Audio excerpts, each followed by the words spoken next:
Good morning and welcome to St John's Everyday. My name is Kay Holden.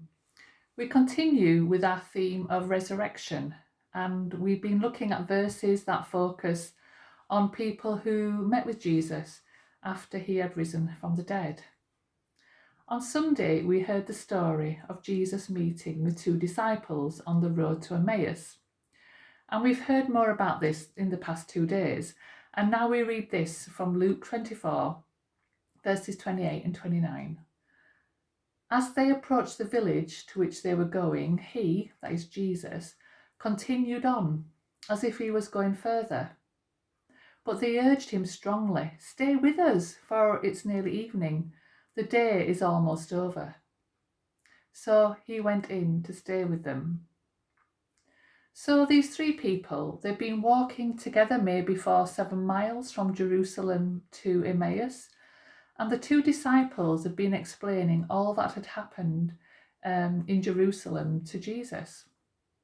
And the stranger explaining that the prophecies of the Old Testament had been fulfilled, that the Messiah would suffer all that had happened and then enter into glory. And he explained scripture to them, explaining about all God's promises and prophecies.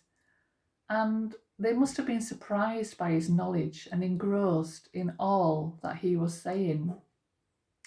And then it came to the time of departing, and the stranger, that is Jesus, he was on his way further, and the two disciples, whether through politeness or custom, or a real sense of wanting to know more, that they strongly urged him to stay with them. And I just love this picture of Jesus kind of seeing, would he be invited into their home? And if the two disciples would want to know more about what he was saying, Jesus wasn't going to force himself into their home. He waited to be invited in.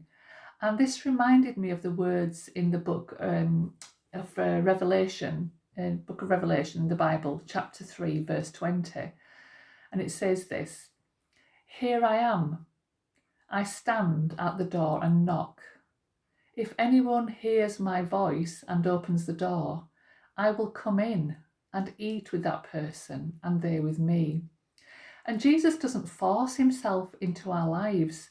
Faith must always be a voluntary, spontaneous response to God's grace. Today, will you allow Jesus more into your life and home? Will you say yes to his invitation to find out more about what he has to offer you? Is Jesus gently knocking on your door, or even banging loudly on your door and wanting to come into your life more? If he is, then don't hesitate. Open that door and say yes to all Jesus has to offer you. You will not be disappointed. Have a lovely day today.